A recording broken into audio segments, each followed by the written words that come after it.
ने इतना सख्त कर लिया इस्लाम को, या तो मानेगा नहीं इस्लाम को, और मानेगा तो इतना हार्ड कर देगा कि उसमें उसे सोचने में पसीने आ जाए।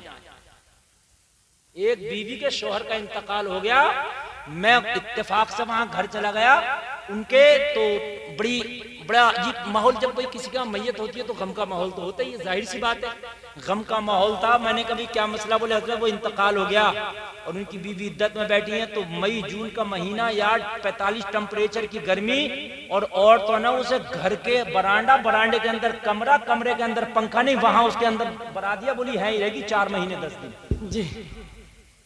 शोहर तो मर गया, अपनी मौत इसे मार दे तू अंदर से घुसा कर। इद्दत का मतलब यह है कि पर्दे में रहे, गैरों से मेल जोल ना करे, बात ना करे। अगर उसके घर में बंदिश है, उसके घर में दीवारें ऊंची हैं, दूसरा कोई नहीं आता, तो पूरे घर में जी कोई टेंशन नहीं है। अगर कोई गैर नहीं आता है, गैर महरम, पूरे घर में घूम सकती है, कपड़ा धुल सकती है, खाना बना सकती है, प्रेस कर सकती है, खाना खिला सकती है, और तबीयत खराब हो तो डॉक्टर से भी दवा ले सकती है। या तो इतनी बड़ी बेपर्दगी थी कि तू लाली पाउडर लगा के तूने कोई बाजार ना छोड़ा, कोई मेला ना छोड़ा। और अब शोहर मर गया तो इसे कमरे के अंदर वाली कुठिया में भरा दिया, कब निकलेगी नहीं, मर भी तो सकती है इतनी गर्मी में जी। इस्लाम को आसान करो यार, बेशक इस्लाम मुश्किल नहीं है। एक शख्स नमाज पढ़ाता था, नमाज में बहुत लंबी लंबी सूरतें पढ़ता।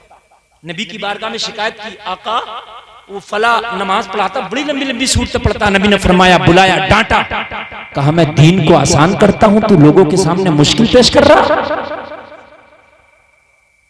दुआ मांगो तो उतनी लंबी ना मांगो कि लोग मांगते मांगते उगता जाए।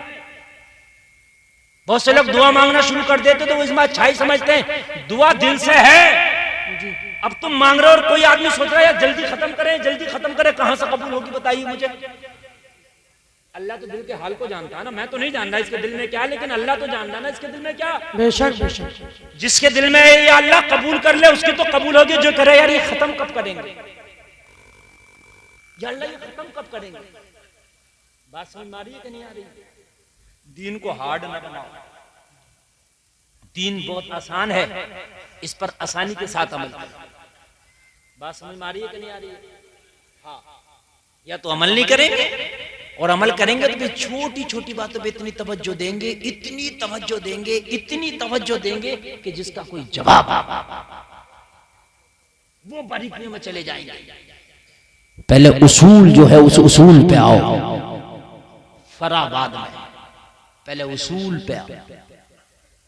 तो उन इंजीनियर साहब से जवाब नहीं दिया गया कि इसमें नबी कौन नहीं है। ये अफसोस की बात है कि नहीं है, बताइए। उसने सवाल हटा दिया, फिर कोई संस्कृत का सवाल पूछा तो उसने जवाब दे दिया, जवाब दे दिया। फिर उससे पूछा, अच्छा बताओ उस सवाल का जवाब तुम देते क्या। तो शायद उसने कहा कि मैं ये कहता कि हजरत मूसा नबी नहीं है, माज़अल्लाह। बताइए, जबकि हजरत मूसा इतने जलीलुल कद्र नबी, इतने मशहूर नबी हैं कि जिनका जिक्र कुरान में भी आया। बात समझ में आ रही है कि नहीं आ रही। अल्लाह अल्लाह, ये हमारे हाल है मेरे भाई। मैं कह रहा था कुरान का सबसे पहला वर्ड ही है इक़रा। क्या है? इक़रा, पढ़िए। क्या है? नबी की बारगाह में जब जिब्रील ने कहा इक़रा, पढ़िए, नबी ने फरमाया मैं नहीं पढ़ता। क्या फरमाया? जोर से बोले। इस पर बदअकीदों ने तर्जुमा किया कि नबी ने यह कहा कि जिब्रील मैं नहीं पढ़ सकता, मैं पढ़ा लिखा नहीं हूं। ये उनका सड़ा हुआ अकीदा बोल रहा है। नबी जिब्रील के सामने कहे मैं पढ़ा लिखा नहीं हूं, जिब्रील नबी से पढ़े। सुभान अल्लाह, सुभान अल्लाह। जो चीज जिब्रील ना समझे वो मुस्तफा समझाए। अरे खुदा के बारे में लोगों को किसने समझाया? जिब्रील ने कि नबी ने? नबी ने समझाया। अल्लाह एक है, तुम भी कह रहे हो अल्लाह एक है कि तुम देख के आए हो, इसलिए कि नबी ने बता दिया अल्लाह एक है। बेशक बेशक। खुदा तो जिब्रील ने भी नहीं देखा, खुदा मेरे महबूब ने देखा है, मेरे मुस्तफा ने देखा है।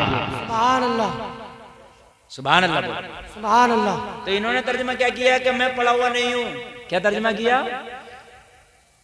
कोई फातिहा ना देने से वहां भी नहीं होता, तीजा ना करने से वहां भी नहीं होता, मज़ार पे ना जाने से वहां भी नहीं होता। कान खोल कर सुन लो, लोगों ने समझ लिया जो फातिहा करे वही सुन्नी है।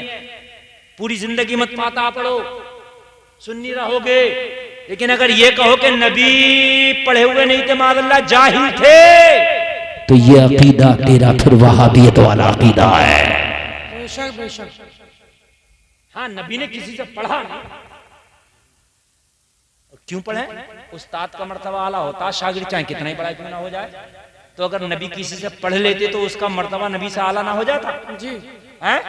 और नबी से आला मर्तबा किसी का है नहीं। आला हजरत कहते हैं सबसे आला व आला हमारा नबी, सबसे बाला व बाला हमारा नबी, सारे ऊंचों में ऊंचा समझिए जिसे, है उस ऊंचे से ऊंचा हमारा नबी, सारे अच्छों में अच्छा समझिए जिसे, है उस अच्छे से अच्छा हमारा नबी। कौन देता है देने को मुंह चाहिए, देने वाला है सच्चा हमारा नबी, जिसके तलवों का धो बने आबे हयात है वो जाने मसीहा हमारा नबी। नारे तकबीर, नारे रिसालत, अज़मते मुस्तफ़ा, शाने मुस्तफ़ा, मसलके आला हजरत मुफ्ती गुलफाम रज़ा साहिब किबला। सुभान अल्लाह। सुभान। मैं नहीं पढ़ता। मुझसे आप कहें हजरत पैसे दो, मैं कहूं मैं नहीं देता, तो इसका मतलब ये थोड़ी है मेरे पास है नहीं है, मैं देना नहीं चाह रहा जी। समझ में बात है नहीं? अच्छा, तकरीर अच्छी लग रही है, समझ में आ रही है कि नहीं आ रही है?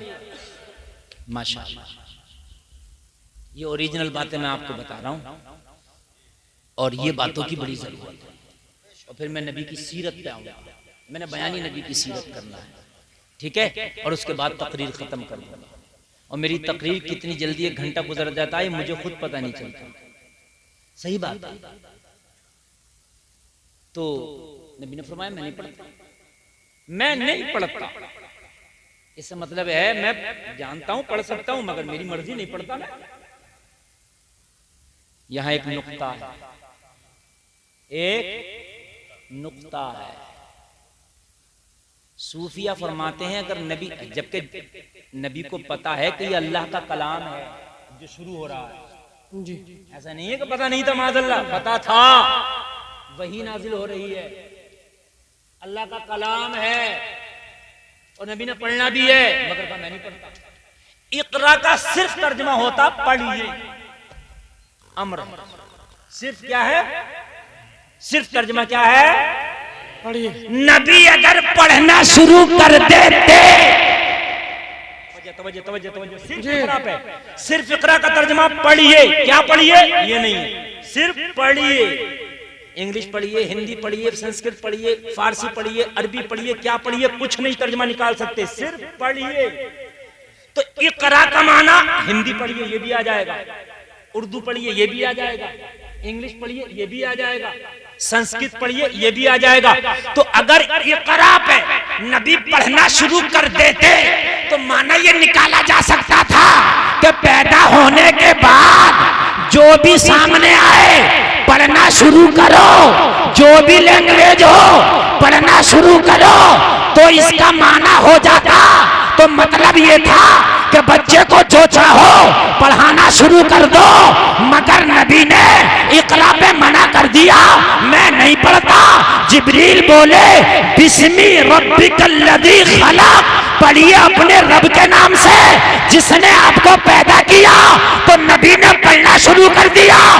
पता चला सबसे पहले पढ़ाई वो होगी जिस जो अल्लाह के नाम से शुरू होगी।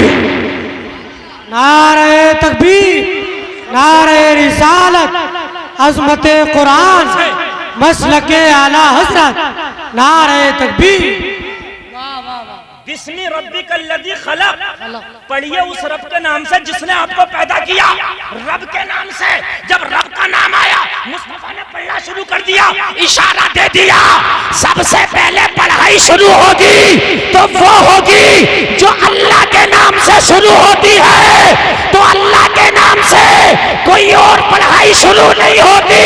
मैंने कुरान खोला तो सबसे पहले लिखा है बिस्मिल्लाहिर्रहमानिर्रहीम, जिसका तर्जमा है अल्लाह के नाम से शुरू। सुभान सुभान अल्लाह। इसका तर्जमा है अल्लाह के नाम से, वाह वाह वाह। अल्लाह के नाम से, यही तर्जमा है। और आला हजरत ने करेक्ट तर्जमा किया। बहुत से लोगों ने किया शुरू अल्लाह के नाम से, ये करेक्ट नहीं है। कुरान में कह दिया पढ़िए उस रब के नाम से जिसने पैदा किया, तो पहले रब का नाम आना चाहिए।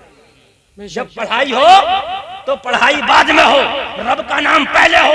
तो बिस्मिल्लाह में जो आला हजरत ने तर्जमा किया है, पढ़ाई बाद में, रब का नाम पहले। सुभान अल्लाह सुभान अल्लाह। कुरान खोलोगे तो अल्हम्द भी बाद में आएगा, पहले बिस्मिल्लाह।